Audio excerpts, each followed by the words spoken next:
Welcome to the Low Blow Show. I am your host, Immortal Storm, and today I got a very special guest, my boy. I should have asked you, how would you like me to address you? Action or Hey, work. Joe? I'm a man of a lot of names. People call me Action. People call me Joe. People call me Brax. You Uh, can use whichever one you like. I prefer. I like all of them. So. you've got great nicknames and great slogans, I must say. Hold on, let me adjust the camera so you can see Oh, straight would you up. look at that? Yeah, Got yeah. That's got an to old one. That's an old one too. That's an old moniker. Hollywood's boyfriend. got to shout that one out. Yeah, that shirt is actually still available too. So for anybody that Uh, watches this, yeah, if you want to rep Hollywood's boyfriend, that one's still up. so I don't even remember how I came across you, but like I don't even know what the post was, but I remember commenting on a post of yours or something, and you had replied, and then you DM'd me, and rather than just say, "Oh, thanks" or whatever in the comment below the post, you DM'd me and you were like, "Hey, by the way, I'm a wrestler based out of Las Vegas, trained Yep. by DLo Brown and whatever." You introduced yourself, which I thought was very cool. Like I took note of that. Like it immediately made me like you as a person. You know what I mean? I appreciate that. Yeah, You didn't have to do that. that's it's definitely something that I go out of my way to do for people that I like see show love and show appreciation for, like, people that are on the underground scene that haven't made it yet. And so, Hmm. like, and it's something to set yourself apart, because you're right, like, I didn't have to do that, but also, as a guy that's just up and coming, you didn't have to, pay me the time of day to look at what I'm doing. And Right. so, like, I really do appreciate all, not only like I appreciate all my fans, but I especially appreciate people that don't know what I'm doing and happen to take a look at it or happen to see it somehow, some way, and show some appreciation or show some love. And so, like, yeah, at that time, especially at that time when I was grinding for a fan base, Hmm. the people that took the time to check me out, it really meant a lot to me. Hmm. I scrolled up and I saw it was 2020. So prime Yep. COVID era. Yep.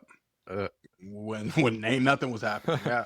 what was it like as an indie guy and like based out of Las Vegas? Like, what's the wrestling scene like in that area? Because I'm from Jersey and like Yeah. the whole tri-state, it's very saturated with stuff. But what's it like over in your area, or It's or very or different. even around that time? Yeah, especially around that time, like, it I want to say COVID really, really kind of choked out a lot of the big indies that were here. Mm, When we came back from COVID, it was really difficult to get out, as opposed to it was before COVID. I had a lot of friends that were just getting booked, like, off their talent and off their ability and off of people seeing them at shows and liking them. But that dynamic has really changed since COVID. I think it's made a lot more indies a lot more regional. It's made them a lot more concerned about, like, the talent that are, like, within their local reach. But they've also decided to start running with talent that they believe are going to sell tickets, whether they're talent that's fresh off of TV or talents that are a big name from TV, or talent from the past. The promoters really started to gear their marketing towards not necessarily making new stars. They're banking on old stars, and they're putting them in the mix with their local favorites.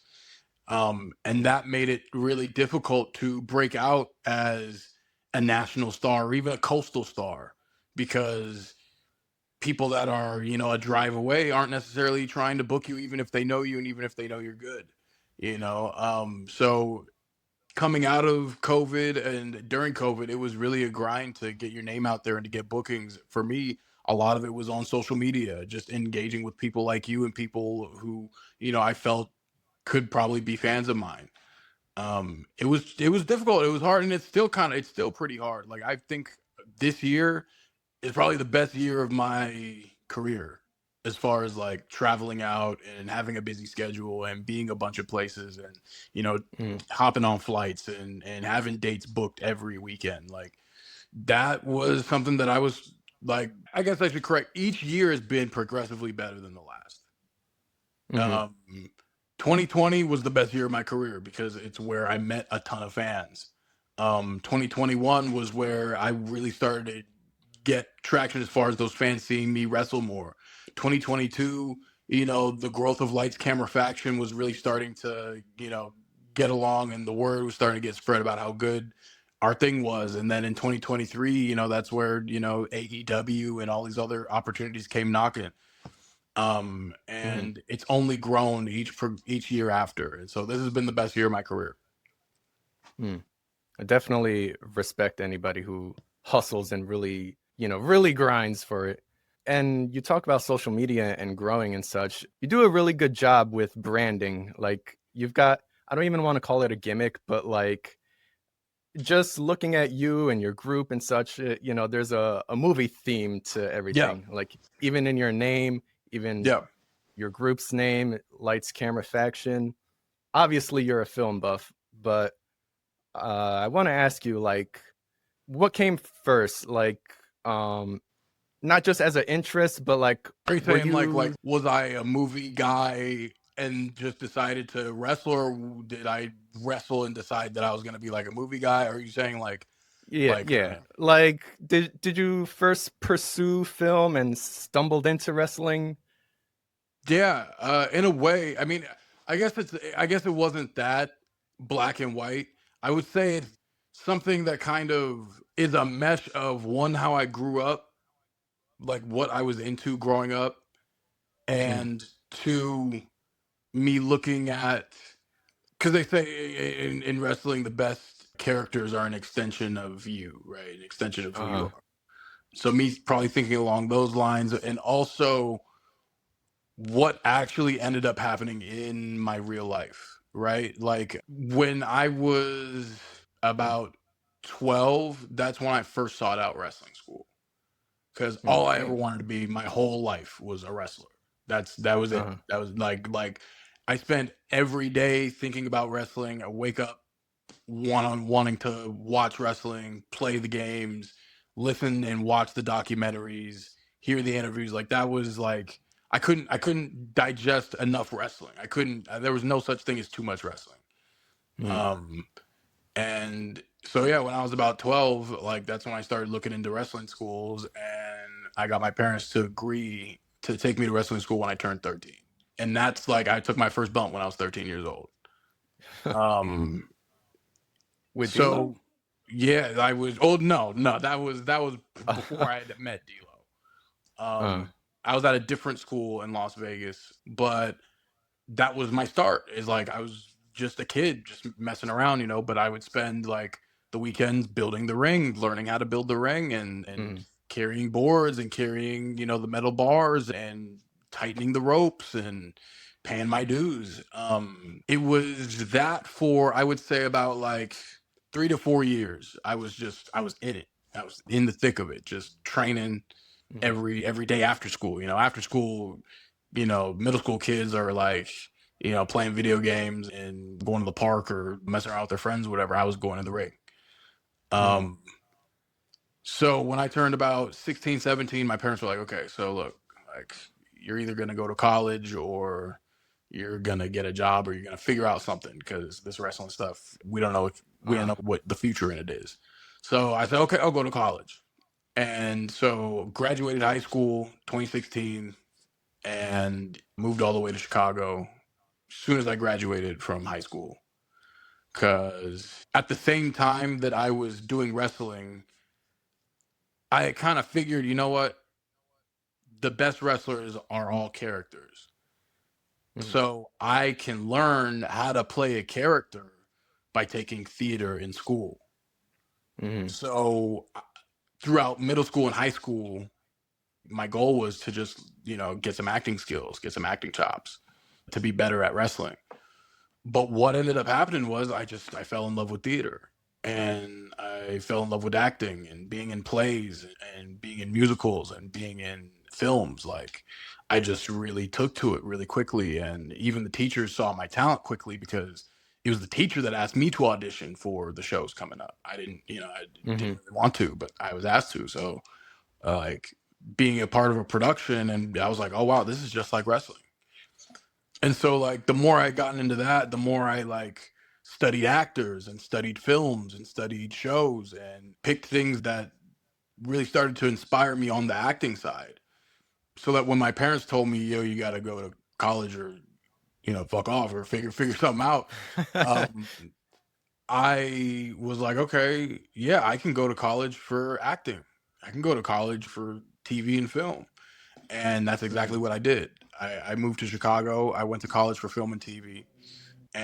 I was having a blast in Chicago. I loved the TV and film scene in Chicago. I loved going to college in Chicago.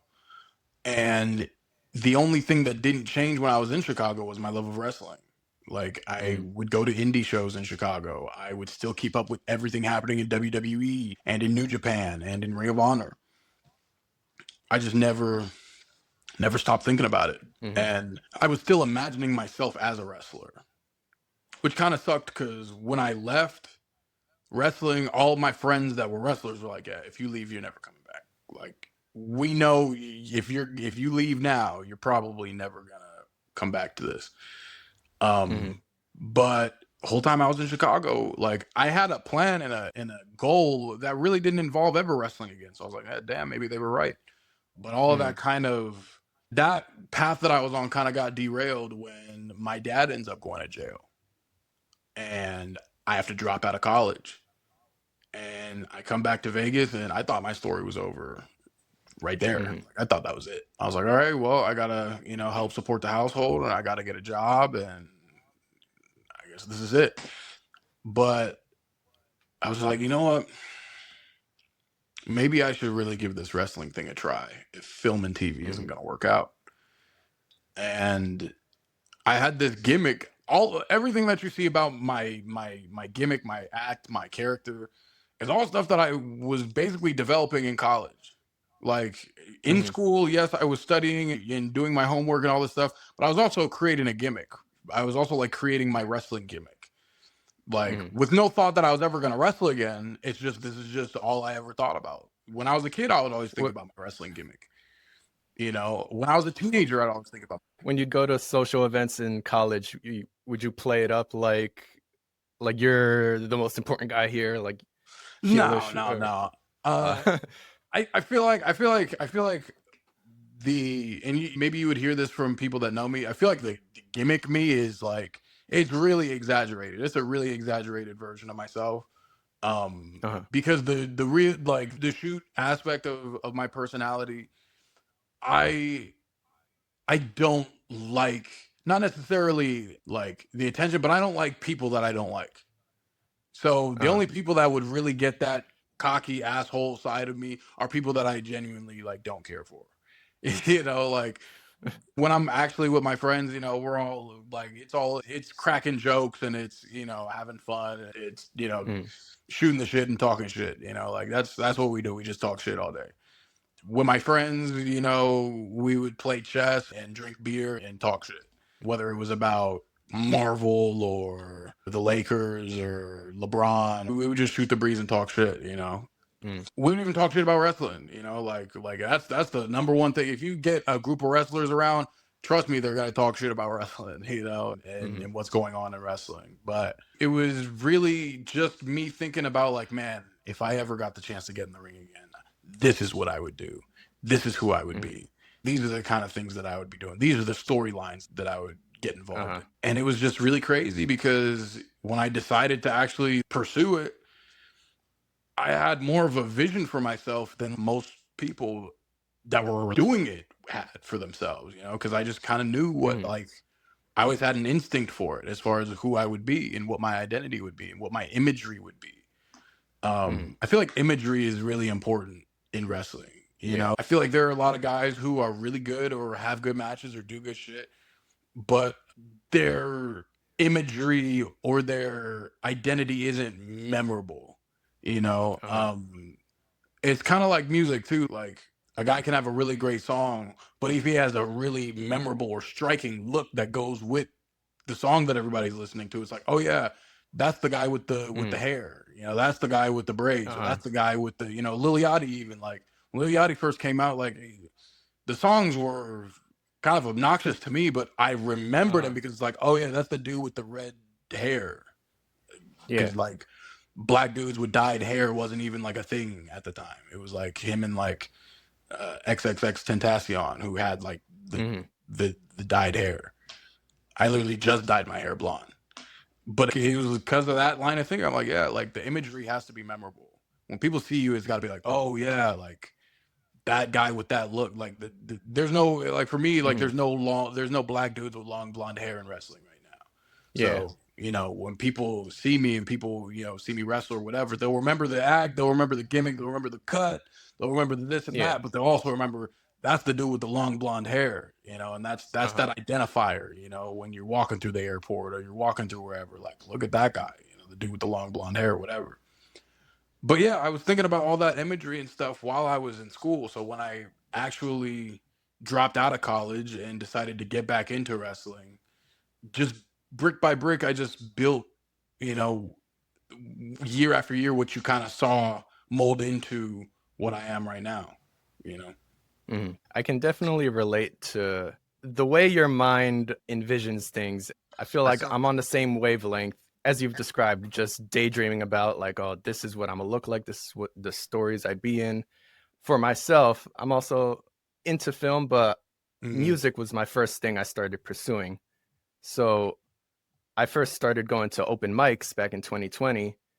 And okay. I mean, when COVID happened, we all got our stimmy checks.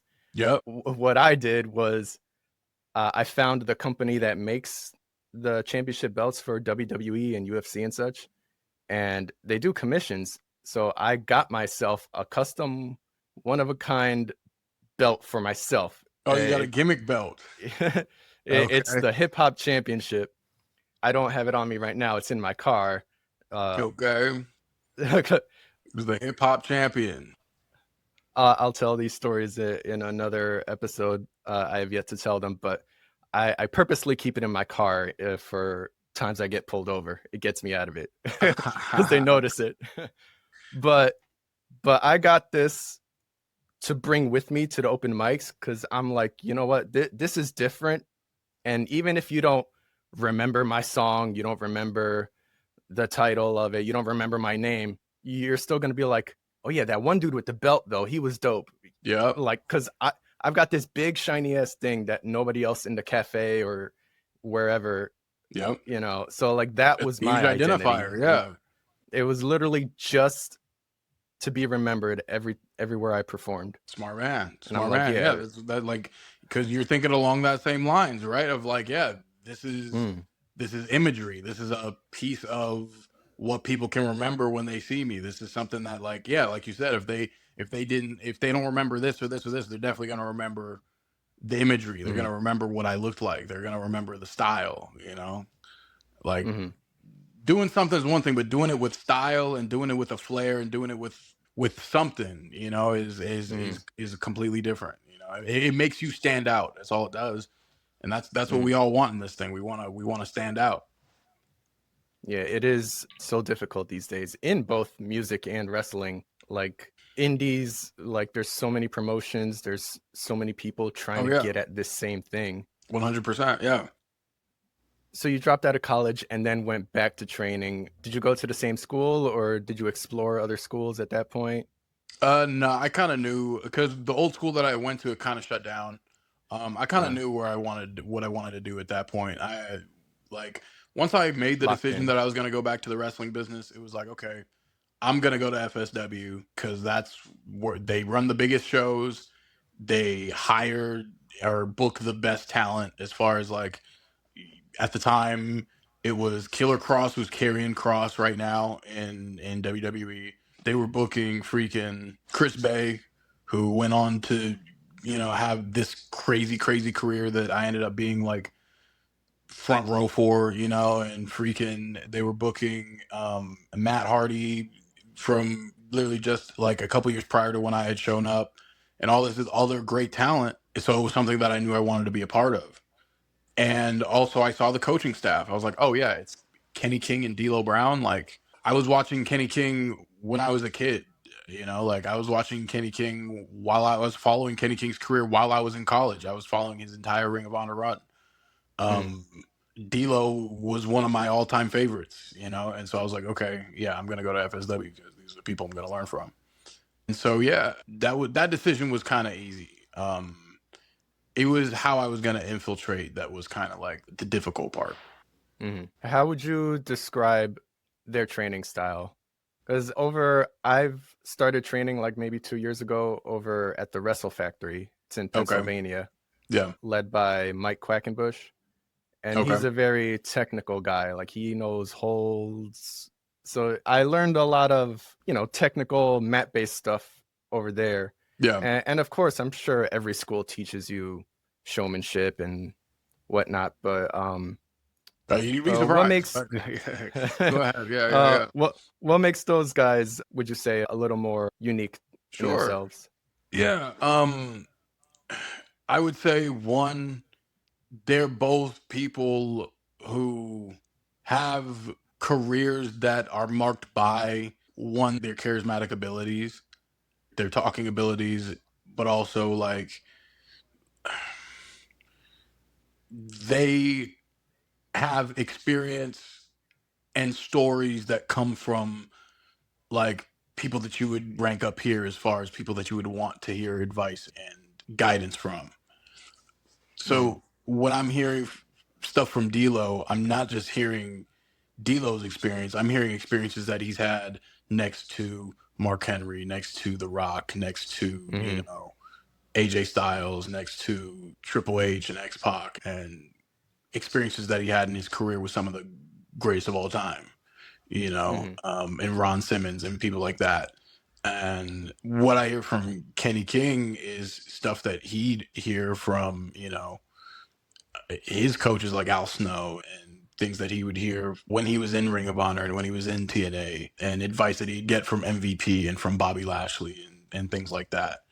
Um, the style, I would say you learn at FSW, you kind of learn a little bit of everything. Kenny's classes, you'll do some blow up drills, you'll do some matches, some practice matches, but you also do promos, and you'll also do tape study and things like that.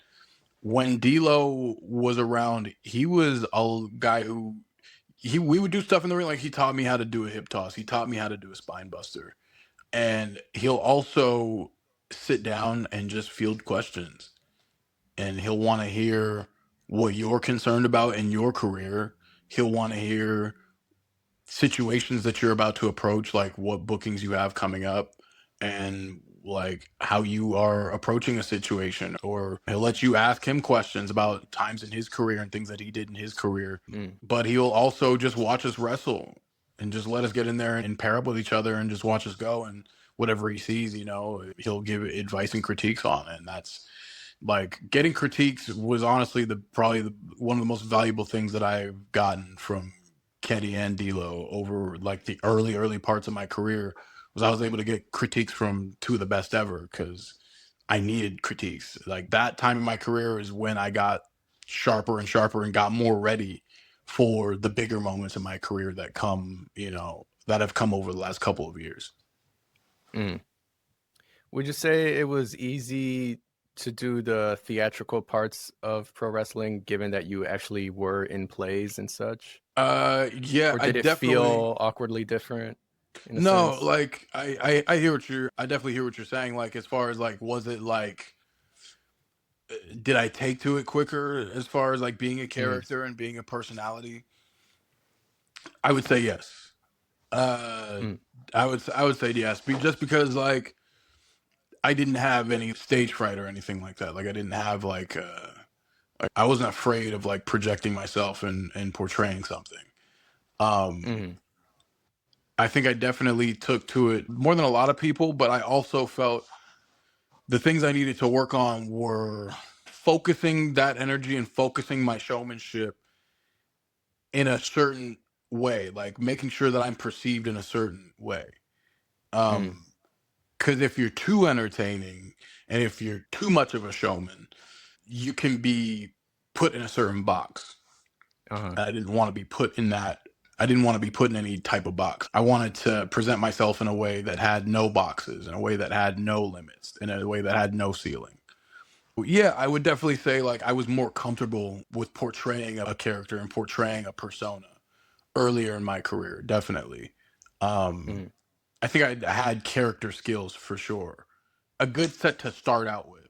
But Mhm. I was definitely coached and guided and trained on those skills. You can't teach it, right? Like you either Mhm. have it or you don't. But once you know you have it, it's about, okay, let's train this personality and this persona to come off in a certain way, and let's work on the micro moments. Let's work on Mhm. what you do before your moves and what you do after your moves and what you do in the beats in between, and what you Mhm. do when you're selling, and this, that, and the other, like um through each step of the match, right? A lot of wrestlers just wrestle moment A, B, and C, Mhm. right? But it's not just about A, B, and C. It's about A, A1, A2, A3, B, Mhm. B1, B2, B3, if that makes sense. Like if you break it down Mhm. in that way. Yeah. So I'm sure you started wrestling, started taking bookings. Did you ever be like, "Hey, by the way, I have experience in this. Like, like I could do." Like, you try to be a jack of all trades, or do you just go out and wrestle, or like have you?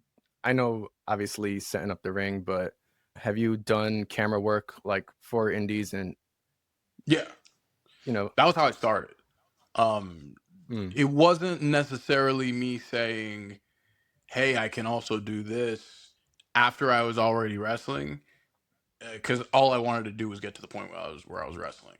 I kind of uh, backdoored my way in through being the the techie, through being like the production guy. So mm, yeah, when I first dropped out of college, I like offered my services as a production guy. I'm like, yeah, I can assist with anything you guys need because I have all mm, this experience. So they brought me in, and yeah, I started helping them out with a bunch of different things. I did a couple things for them, but where they really liked me was at the camera. So mm, I would be the cameraman every show, every pay per view, everything. Like they needed me, so it was every show. But when TNA came to town, they also needed camera guys. Like it would be better for them to go to FSW and say, "Hey, who are your best camera guys?" than for them to have to fly somebody in from out of town, get them a hotel, and pay them. So mm, FSW was like, "Yeah, you're doing camera for Impact." So I was like, "Oh, sweet, I have a job."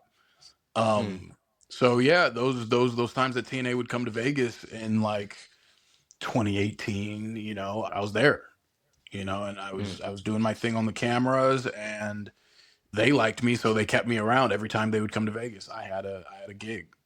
But yeah, I got to the point where I had started training and stuff, and I was really starting to come along in the ring, and I was starting to get confident in myself to think like, you know what, like I think I'm ready to be on the roster. And so that's kind of when I mm, stopped doing the camera stuff and really started pushing myself as a wrestler. But it was a mm, good way to get in the door. mhm. Yeah. I'm sure you enjoy either role regardless, right? Like you have a Um, passion for no. production. Oh. Yeah, no, no. In front of the camera is where I always knew I needed to be. Uh-huh. Like that was what I got. Like I said, when I was in school, all I ever thought about was wrestling, Right. and the way that I saw myself inside of wrestling, and Mm, what I saw for myself, like in the ring, all in front of the camera. That's where I wanted to be. I had the skills from mhm, college to do the production stuff, but even when I was in college, learning the TV and film production stuff was just to further my career as an actor. mm, Like that was just to get me in the rooms to learn the things and to do more so that like if I want to make my own movie, I can. mhm, Um but also too, I'm taking this so that I can apply for an internship at a casting agency and be an intern for this casting director for whether it's Chicago PD or Empire or whatever show was going on in Chicago at the time. Like I was doing that so I could get into the rooms so that I can infiltrate and so that I can get myself in front of the camera, mm, which is essentially the same thing that I did when I came home. Was just I infiltrated through doing the production stuff, and mm, the production stuff led to me, being able to train, which led to me putting myself in front of the camera inside the ring, Mhm. It's like completing some side missions on your way to the main goal. 100%. That's exactly what it was. Yeah. So recently, you've had a role in, I don't know if I'd say production or as an extra. This past WrestleMania, I was Yeah. watching Yeah. Charlotte Flair do her entrance, and I was with my boys, and I was like really quiet because I'm just like looking at the screen. I'm like, and the camera is so far away, and I think you had a hat and such, and Yep. I'm like, do I know this guy? I'm like, I think I know this guy, Yep. and I'm like, yo, that's my dude, and, Yep. sure enough, I saw you post on IG, and it confirmed. I was like, yo, like, I dead ass noticed you. Like, how was how did you get approached for that? Like, they were looking for local talent, and like, well, what was the whole day like? Did you have to rehearse and such? Like, Well, I honestly don't know how their selection process went because there was a lot of people there that weren't local, right? So, mm, it was cool. But yeah, man, we had a cameo, brother. We had the cameo on WrestleMania, man. The WrestleMania 41 hotel and casino, the WrestleMania hotel. I loved that aspect of the set, by the way. The fact that it was a hotel and casino, it literally just brought Las Vegas to life on that stage.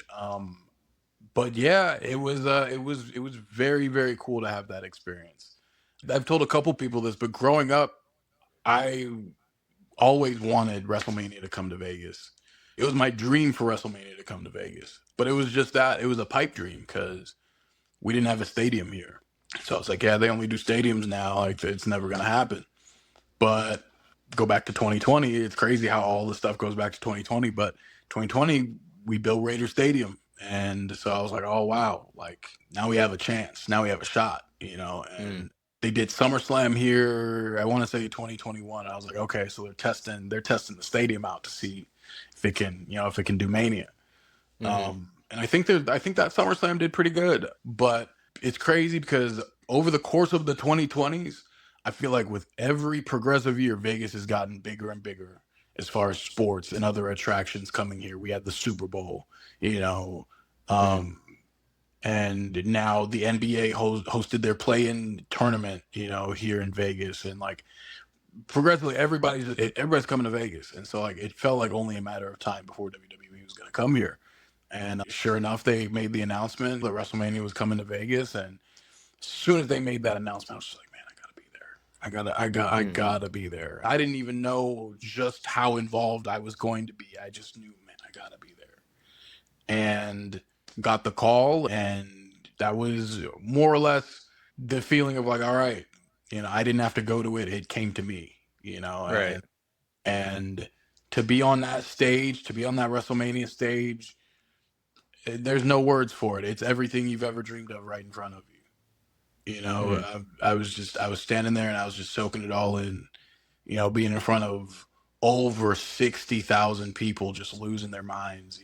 And it looked like more than 60,000. I'll say that it looked oh, crazy. People were saying like, oh, it wasn't sold out, brother. It was pretty. You couldn't fit that many more people in there and have it be noticeable. Like it uh, was did it was packed as packed can get.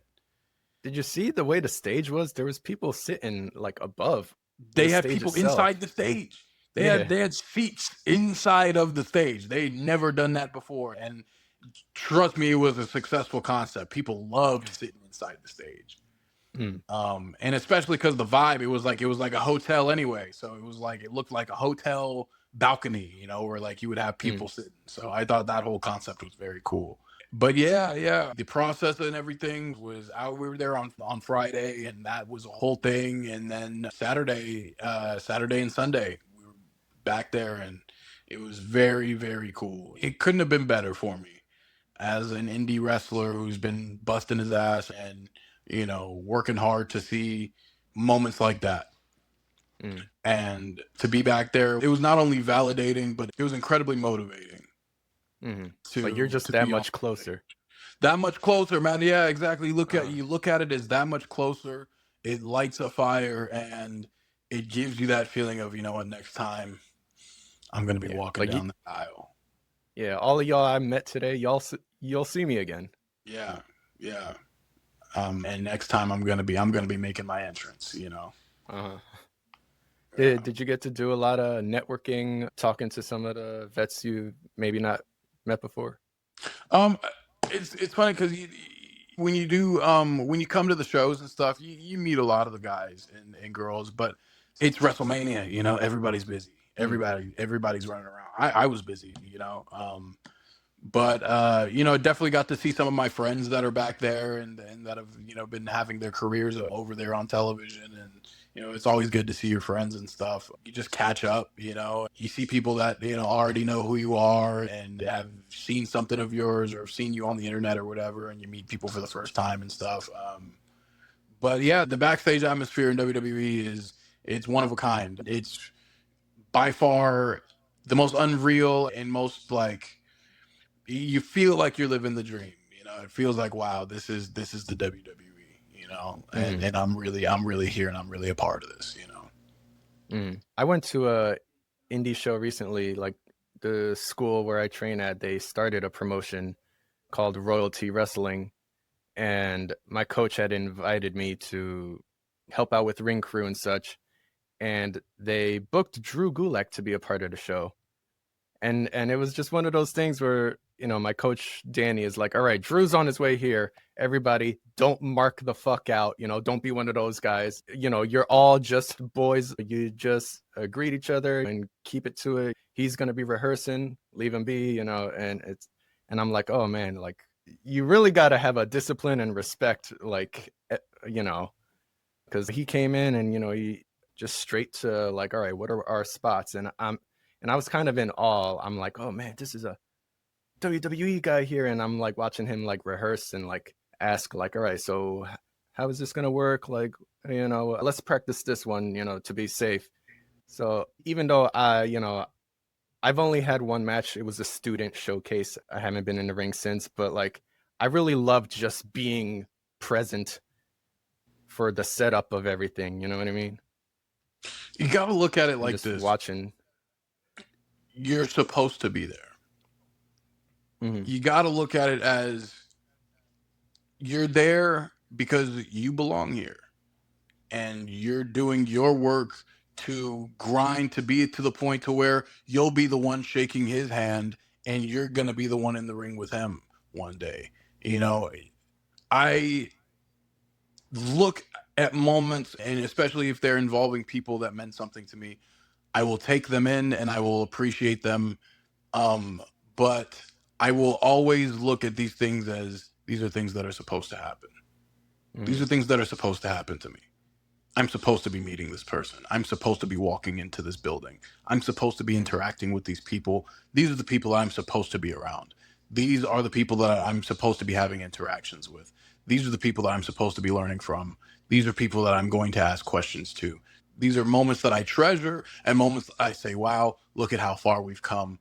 But you can't put yourself in the position where you're like, I can't believe this is happening to me, or how could this be happening to me, Yeah. or wow, I'm so lucky for this to be happening to me. I look at it as how lucky these people are to be in the Mhm. presence of the person who's about to take over everything and change everything and be a part of the big future that this thing has.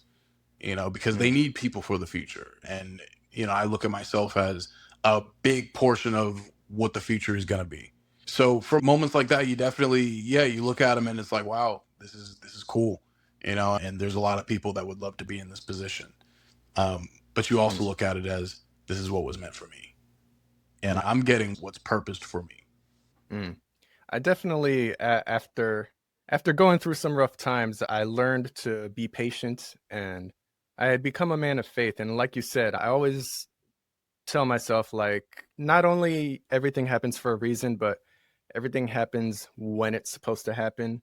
Yeah, And I'm like, you know, I shouldn't be, you know, envious of anybody like, oh man, this guy's, yeah. you know, developed quicker than I have and already taking Mhm. bookings. Like, nah, I'm like Which is a I natural know feeling my too. path. It's Right. it's definitely a natural feeling to feel that, you know, like envy.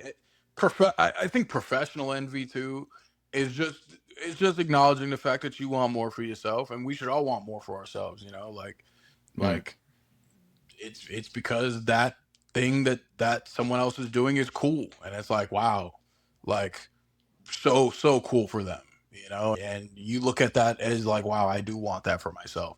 But it's also a motivator to say, you know what, Mm, I'm gonna bust my ass, I'm gonna work even harder so I can work up to that level.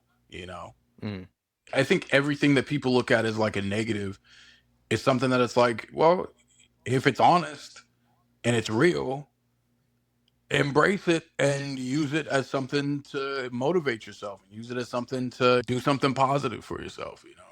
mhm. You travel with all your boys, I'm sure, and I'm sure you all motivate each other in this sense, like, you travel as a faction. Yeah. I believe you wrestled for AEW, but like I said, Yeah. not just yourself, you brought the whole crew with you. That's right. That's right. Yeah. That was crazy. I started the group in 2019. And when I first started the group, the promoter really saw us as like pre-show 3MB jobber Uh, trash. Really didn't think much, but I didn't care. My mindset was, you give it the opportunity, the cream rises to the top.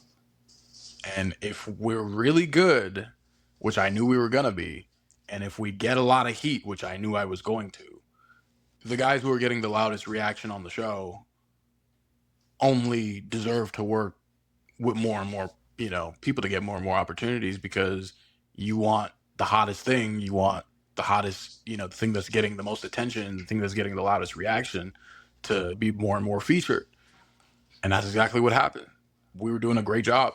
And the more the group grew, when we added Ice Williams into the group and started traveling as a group and started wrestling other places as a group, the group only got more and more noticed, as far as like, oh wow, this thing, look at these guys, oh wow, they're mm, they're wrestling Chris Bay, or wow, they're wrestling Sefa Fatu, or wow, you know they're wrestling, Sean Devari. Look at that. Or, oh, they're wrestling in California now. What's happening there? Oh, they're in Washington now. Look at that. And oh wow, they're wrestling for Booker T in Texas now. Look at that. Like, we were a traveling unit, a traveling band, like a traveling act, a faction act that was traveling around the indies. That just didn't exist.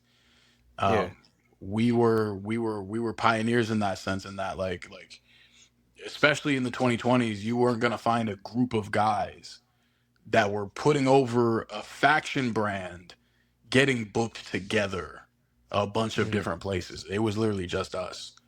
Because the nature of factions, the companies make factions. The TV yeah, companies make the groups. They see guys together that are either friends or they like them together, and they put them together.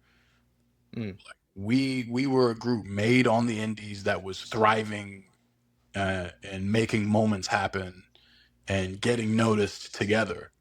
So when AEW brought all of us in together, it was like, oh wow, like, we're gonna get the chance to be seen together on TV. Like, we're gonna get the opportunity to do this thing that I created. mm, It's made it all the way to this big platform, that has all this money behind it and has all this equity behind it. And for our first match in AEW to be against Matt Hardy, Ethan Page, and Isaiah Cassidy, it was just like, whoa, like, where are we right now? What do like how this is crazy. mm, Um, but again, it was one of those moments where it's like, all right, like, we're those guys. We're the guys who did this. We made history together. We broke a barrier. We broke a standard. We broke a mold, as far as like, yeah, we did this and we got this opportunity together as a group, as Lights Camera Faction. mm, I'll always take a lot of pride in that. I mean, that's one of the coolest achievements of my career. mhm, Um, and then that spilled off into us having more matches, and us actually getting the full group, seen and looked at on Ring of Honor together. Like, that was so cool. mm, That will always be one of my favorite episodes of Ring of Honor, where Kenny was in a singles match and the four of us were all seen together, in a tag team match. I thought that was That right there for me is like a super cool achievement as someone who just had this idea, you know. Mhm. Yeah, definitely. Like you said, factions usually, or even just a straight tag team, usually come together when you've got people already like they got 2 3 year contracts. They're Yeah, you know yeah. on this show, but like you guys, like from the very bottom, got together and grew together. Are they all like you're all Vegas boys? Like you've known each other, or are you Like, did we grow up did you guys together? train together? Yeah. We came up Anything that we, sense? so I would say we all kind of our paths kind of morphed together, if that makes sense. Like I didn't know any of these guys growing up. Watson is from Arizona. Well, he's from Philly, but he started his wrestling career in Arizona. Ice started his career here, and so like when I dropped out of college, that's when I met Ice and Mm, Fresco as well. Fresco, he's from Vegas. Like he spent the majority of his life here, and when he started, he probably started wrestling. He might have started wrestling in either like I think he started in 2018, either 2018 or 2017. Fresco started wrestling, but when I first came, like when I first started wrestling again, and I knew I wanted to do the group thing, my first picks for the group was Fresco and Watson because I was like, Watson's really, really good because I had seen his work in Arizona and stuff. I was like, yeah, Watson's really, really good. I was like, Fresco is new, but he's got a charismatic gene to him. I was like, we could use that. That's something that is valuable, and also he can learn from me and Watson too, like working with us and working alongside us and stuff. So like, okay, boom.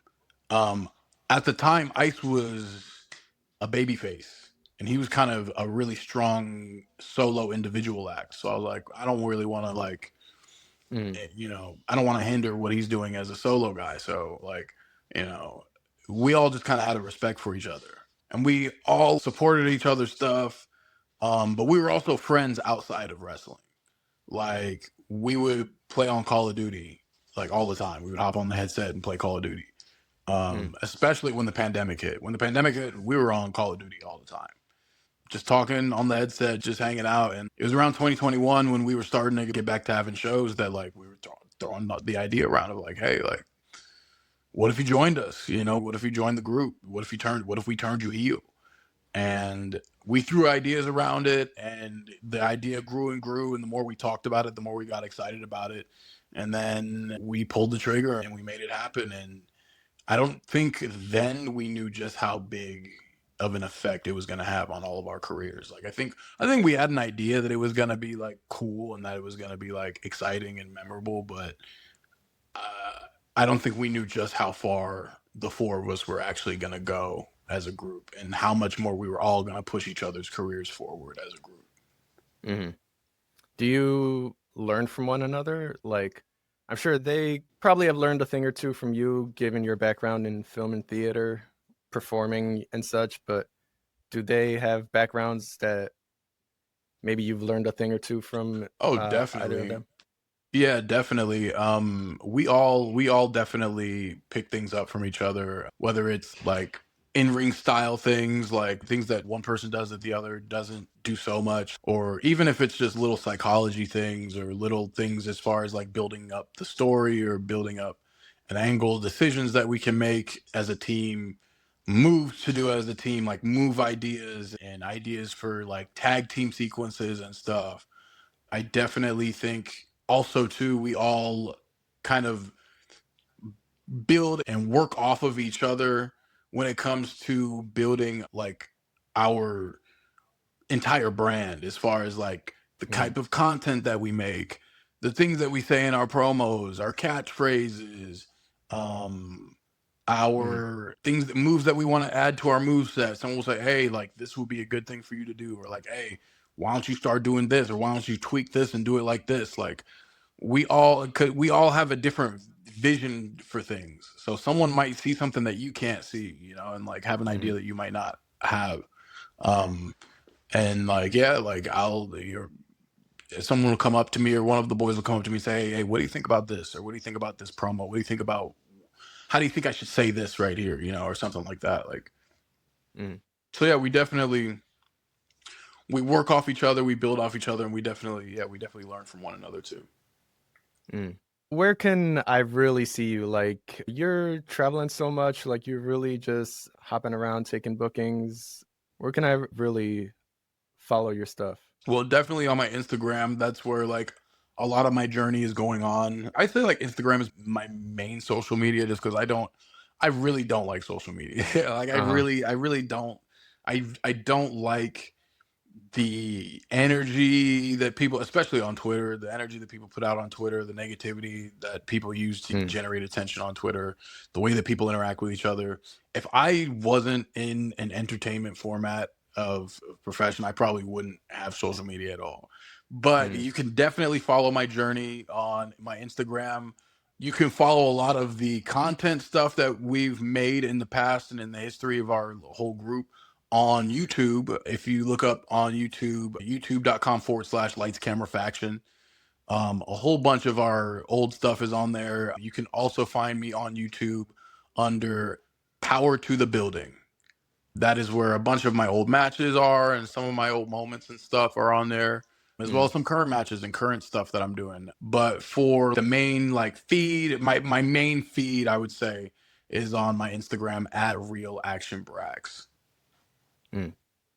Do you keep behind the scenes? Do you still try to do a lot of stuff? Like, do you document a lot of what you got going on with the boys? A lot of my behind the scenes stuff you'll be able to find under my subscriptions. I do Mm, like behind the scenes stories of us backstage hanging out or after the show, like post show footage or exclusive footage. A lot of that stuff is under my subscriptions on Instagram. It's free to start. So for anybody watching this that isn't subscribed to me already, start your free trial today and see some of my behind the scenes content for sure. I even have like the whole process of when I dyed my hair blonde is on there. A bunch of stuff is on mm, there. We used to make a bunch of behind the scenes stuff. We collectively as a group don't make so much of that stuff anymore, but that's just because we're so much of us are just all over the place and doing a bunch of different stuff. But yeah, you can find a mm, lot of my stuff under my subscriptions. mm. Do you think you'll ever get back into actually like making film? Um, I Or would you ever have the definitely time? I definitely see that as a future avenue. I definitely would consider wrestling to be the primary focus right now, but Yeah. as you've heard, there have been different times in my life where film was the focus, if in TV and acting was the focus, and times where wrestling is the focus. And right now, wrestling is definitely the thing that I'm locked into right now. But I definitely would love to see a day where my success in wrestling is so large that I'm able to parlay that success into having success in film and TV and acting for sure. Hmm. Well, I really appreciate you taking the time. I love to follow your journey. Oh, dude, this I was love the great. whole Thank you for brand you having me got. on. Oh, thank you, man. You know, Yeah, I love the chance. I love the chance and opportunity to banter back and forth about it and actually get to look back on my journey because it's not often that mm, I get the opportunity to do that. So this is really cool. I definitely, I love, like you said, your whole imagery, the catchphrases. Freaking Hollywood's boyfriend is just the funniest, most. I love that nickname. The shirt you got on right now, like anytime you stab somebody in the back, that's a great line. Oh to, yeah, I just love your whole persona and the image you got going on. Your whole branding, I think, is genius. man. Thank you, And bro. I really and appreciate it's that. not. I think what I love most about it is that it's not like a. It's not like a. Like I said, I don't want to use the word gimmick. Like it's No, not. It's not so carny. It's not so like this is the actor. Like yeah, and it's coming from it's a real just place. yeah. But it's just subtleties that uh it's just the presentation of you. 100%. Um 100%. and These is events that is based on a true story, of a uh kid who really was in a trench in life and really bet on himself and really came out on the other side. And my life is really a movie. And mm, I'm letting you guys into my world, into action world. And when you're in action world, there's no such thing as impossible. Anything can happen. And you're watching the impossible happen every time you look at me, every time you see me. And that's why, the imagery is what it is and the act is what it is because yeah, like some people are a gimmick and a character, but this isn't a gimmick. This is my real life and this is you know the real intentions that I have, because when I'm here, anybody and anybody can get cut, and that's just the way it is. I respect the grind. I respect the hustle. I respect the mindset and all of it. Like I said, thank you for your time, and I hope we can do this again sometime. Talk about other subjects. Oh yeah, we could definitely Yeah. do another episode. This was really easy. Like this, you know, some podcasts it's like you don't know what to expect, and you don't know, you know, how it's gonna go. This was really cool. I appreciate you having me on your show, man. And we can definitely do it again Mm, another time. yeah. I have taking acting classes myself, and like I said, like open mics. So like, there's a conversation to be had comparing like the different worlds, like Yeah, performing yeah, definitely. to And I feel like different you have a good mind audiences. about that stuff too. I feel like just stuff that you've told me about, especially about you and your hip hop thing that you're doing. I think that like Uh, we're like minded individuals in that way too. So definitely more to talk about in the future. mm. Well, definitely going to check out all your YouTubes that you've mentioned. Until next time, you can follow Action Braxton on Instagram and his several channels, and follow the Low Blow Show on every social media that you can find. There it is. There it is. The Low Blow Show. I appreciate you for having me, man.